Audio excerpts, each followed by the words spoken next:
Some spiritual refugees, though, they know exactly when their path changed. They know it to the day. Perhaps they thought that they were taking another route to the same destination. Let's call this the event. Some event happens in their life, and they take a different path. It might have been a positive event. Let me share a few, and then I'll ask you guys maybe to fill in some blanks. It might have been work-related. They got a new job, more money, more prestige, and a substantial increase in their time commitment. They got a promotion, and they had more responsibility for the business, so they needed to really stay focused on their business activities. There was a career change, and it took them to a new city far away from their family, from their friends, from the church of their fiery encounter with Jesus. It could be family related. It could be a single person who all of a sudden is in a new relationship. They're in love, or they think they're in love. And they found somebody who really understands them, or maybe they found a new relationship with a friend, a person they can share their heart with, and that person really understands them. Their priorities in their life begin to change and revolve around this new relationship. That becomes important to them. And this person that they're in a new relationship with perhaps has different priorities and different emphasis and a different life. They might have just gotten into a new marriage. Happy day. They're married, and when you get married, you have to change your priorities, and everything changes. Before you church, you were in a singles class, and now you're in the young marriage class, or the old marriage class, or the remarriage class. But the people that you were hanging out with, your relationships change. Because before you were hanging out maybe with mostly single people, and now you start hanging out maybe with mostly married people. So your relationships change. And you might even have a change in your lifestyle. Not just from single to married, but what you think is important and what you think your priorities are. Those things may have changed. Maybe you had a new baby, a new addition to the family. And that requires a change of priorities and changes at the church. Maybe instead of being able to help out with the youth ministry or adult ministry, now you gotta have your child care duties. You put your kid in the child care and you gotta sign up and rotate to help it. And so now you've got different responsibilities at the church also. And it changes your relationship and it changes your lifestyle. Maybe it's a change in your children's activities. Maybe your kid gets involved in a soccer team and now you're at soccer practice all the time. Or maybe they're involved in music and now you're helping them, you're saving money to give them music lessons and buy an instrument. Some change in lifestyle because a good thing happened with your kids, and it tilts things.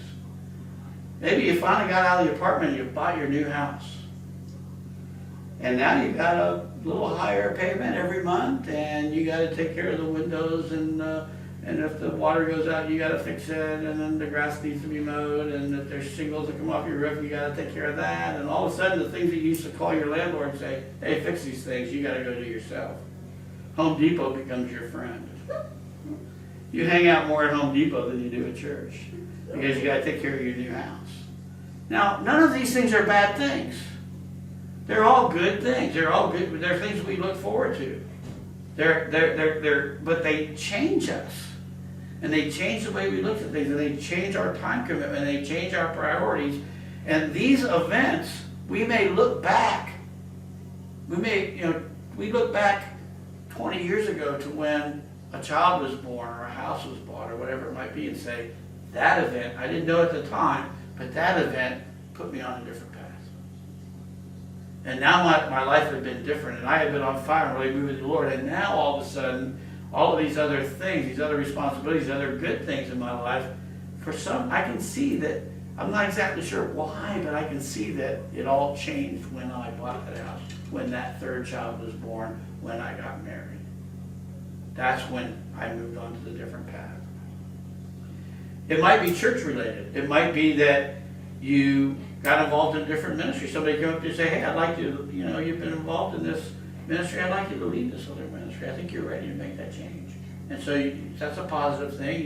You're seen as more mature and able, and you're called to make a change and take on more responsibilities in the church. It might be that your home group has expanded, and now instead of the same group of people that you've been meeting with every week or every other week for years, all of a sudden now you're meeting with a different group of people, and your friends aren't quite there. And then a year later it splits again, and it's a whole totally different group of people.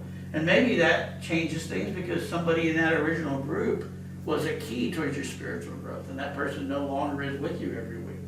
So again, something that could be a good thing that changes. You guys can think of any more examples of things that good changes in your life that you might look back on 20 years ago and say, hey, that's when my path varied. Good thing. Yeah, when I came to L418. Your path changed in a good way. That's not the kind of example I was thinking. Anybody else? Can you think of anything? My kid changed my life, I can tell you that. Yeah. For me, I think I had a mentor in Calvary Chapel, he's in Calvary Chapel, an older gentleman. I used to teach Bible studies in his house for a few years, and in '95 he moved from the house to another place, and he no longer had the room to hold Bible studies. And that was the beginning of a decline. Yeah. And I know that happened, because I mean there was a group of people, and we always fellowship together. That group of people in the Bible study. Even outside from the Bible study, some of us would get together. Mm-hmm. But after that happened, he stopped. And it was a slow decline. Right. And it's amazing how you can be going to church for years, faithfully, but all of a sudden you skip one Sunday, and you're aware, it's like, oh, can that happen again? But then after 2 Sundays, it's amazing how easy it is Miss the third. to miss a third. Yeah. Yeah. So positive events can happen, but there are also going to be negative events that can happen. For example, things that appear to be negative or seem to be negative at the time. You lose your job. And now you got to invest all your time in finding work because you got to still pay your bills and looking for a job replacement. It takes a lot of time nowadays to do that. There might be some difficult circumstance at work that changed your attitude. You were happy to do the work and you were really, you were engaged and everything was good, and then something happens. You're called on the carpet, you're corrected, you find out that your boss really doesn't respect you as much as you thought, you find out that a coworker has been stealing. It could be lots of different things. But all of a sudden, that work atmosphere has went from being pretty much part of your positive life but to negative, and you see that negativity kind of seeping in to other things. Instead of being positive and upright, you're now maybe a little bit more cynical because of what happened at work, and that cynicism carries over into other parts of your life. It might be family related. That single person who found the person they had a good relationship, they break up. And for some people, breakups are devastating because they really loved them, or that was really an important part of their life, and now they have an emotion. They're emotionally down. Their view of life kind of darkens. They're depressed, despondent. They're angry. It could be that a marriage breaks up, or the marriage is broken but not terminated. So you're still married, but it's a mess, and that there's a brokenness there, and that brings kind of a negative element. It could be a death in the family or a close friend. Your father dies, your mother dies, your brother or sister dies, a child dies. Something that's very negative and changes your whole view and way of looking at things. You might have a health problem.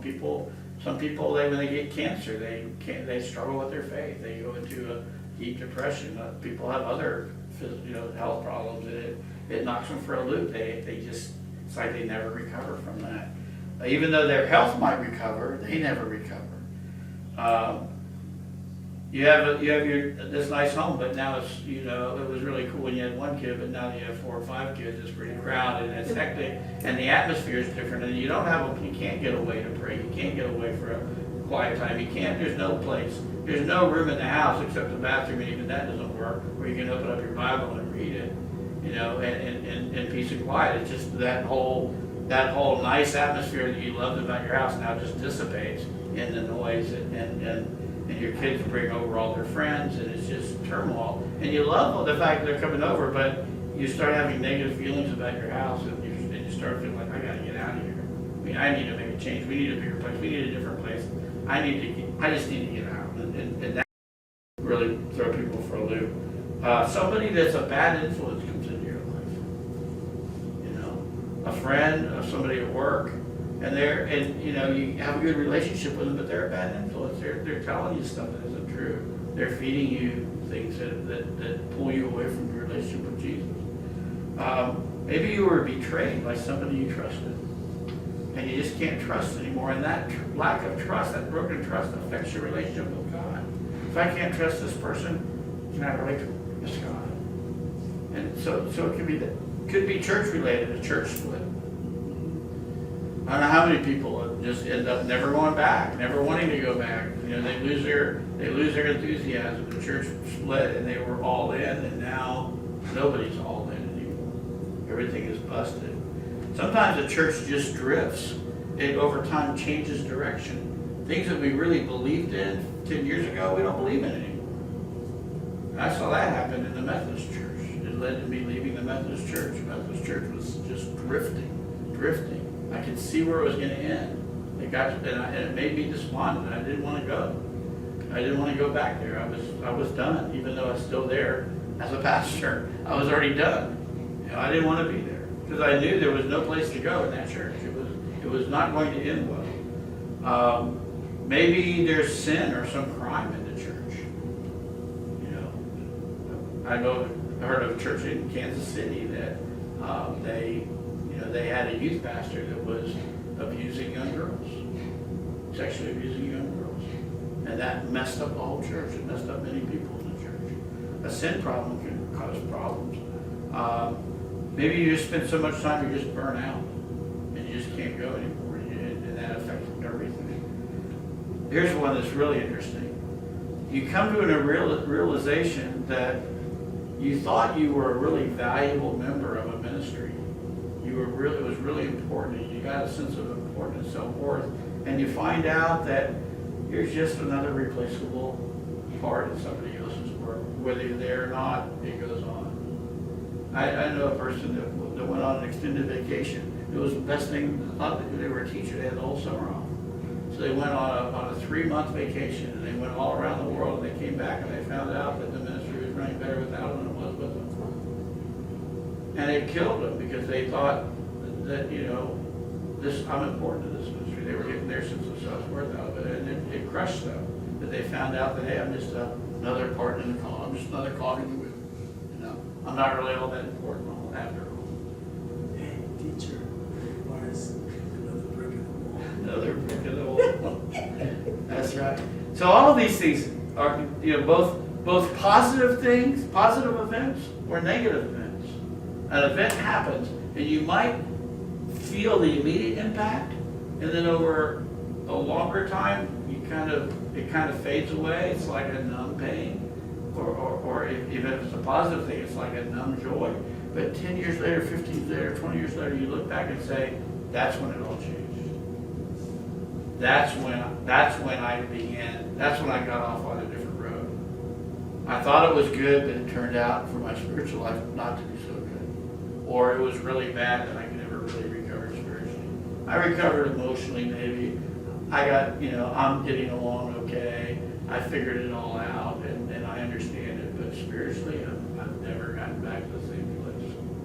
And they see that event as